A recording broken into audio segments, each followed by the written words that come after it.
তখন আমার বড় ভাই আলমের এই কথা শুনে আমার মামা ভয় পেয়ে আর কিছু বলল না আমার বড় ভাই আলমকে।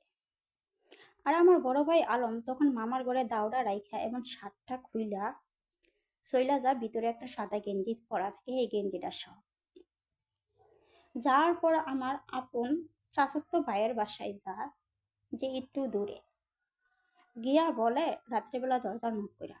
সেই চাচাতো ভাই বলে, ভয় পাইয়া, যে কি ব্যাপার আলম ভাই, তোমার শরীরে এত রক্ত, তুমি হাঁপাচ্ছে কেন?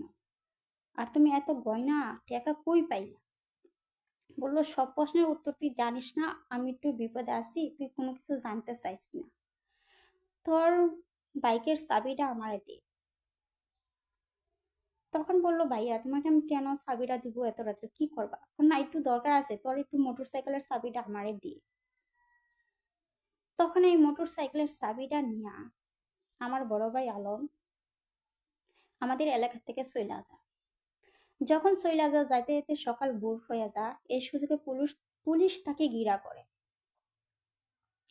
কিন্তু দুঃখের বিষয়, পুলিশ ঘিরা করার পরে কোন মামলায় ঘিরা করছে এটা কেউ জানে না। কিন্তু সেই মামলাটা ছিল একটা দর্শন মামলা। মার্ডার কেসের মামলায় পুলিশ আমার বড় ভাই আলমকে ঘিরা করে নাই, করছিল একটা দর্শন মামলায় ঘিরা করছিল। কিন্তু আমার বড় ভাই আলম তখন ভয় পায়, মনে করছিল দর্শন মামলায় ঘিরা করে নাই, মার্ডার কেসের মামলায় ঘিরা করছে। তখন আমার বড় ভাই আলম একটা ট্রাক এসে পড়লো রাস্তায়, ট্রাকের উপর দিয়ে লাফ দিয়া বাইক নিয়ে যাইতে শুরু করলো। আর ট্রাকের উপর দিয়ে যখন বাইক উড়ে লাফ দিল, তখন বাইক নিয়েই আমার বড় ভাই আলম একটা ধান খেতে পড়ে দিল। ধান খেতে পড়ার পর বাইক যে দাঁড় করায় রাখে মানুষ ছাড়া, একটা লোহা থাকে বাইকের মধ্যে, ওই লোহাটা আমার বড় ভাই আলমের পাও দিয়ে ঢুকছে রানের মধ্যে পায়। সেই অবস্থায় এই বাইক ফালা রেখে আমার বড় ভাই আলম দৌড়াইয়া চইলা যায়। এই এই হয় আমার বড় ভাই আলম গাইবি। তখন আমার বয়স থাকে মাত্র 10-15 দিন কি 40 দিন। এই ঘটনা বলছে আমার মামা মিজান আমার কাছে। তখন হে যে যায় আমার বড় ভাই আলম, এই যে গাইবি হইয়া গয়না নিয়া টেকা নিয়া, আর কোনোদিন আমার বড় ভাই আলম আমাদের দেশে আসে না। তো আমার বাবা অনেক গ্যাস্ট্রিকের রোগী, আমাদের সংসার চলে না, আমরা কোনো কিছু খাইতে পারি না।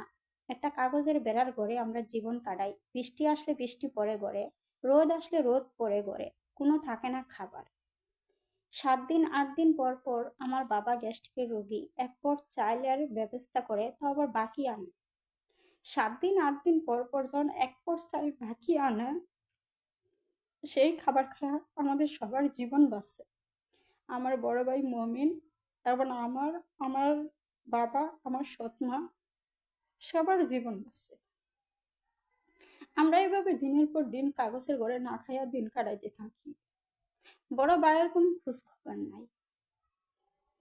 বোন ঢাকা শহরে নাকের ফুল বিক্রি করে আইসা বিয়ে করছে নাসির, বরিশালের নাসির, এক বড় লোকের ছেলেকে, যার বউ গর্ভবতী ছিল, সেই বউকে তাড়াইয়া দিয়া বিয়া করছে।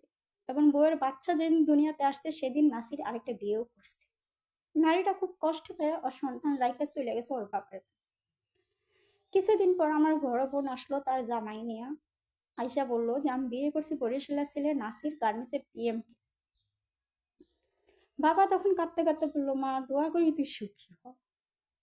গ্রামবাসী বলল, দোয়া করি তুই সুখী হ, এখন তো তোর নিজের ইচ্ছা বিয়ে বসছস, এখন আর এই জামাই ফালায় কোনো জায়গায় যাইস না। তখন সবাই দোয়া দিল আমার বড় বোন জরিনাকে সুখী হওয়ার জন্য।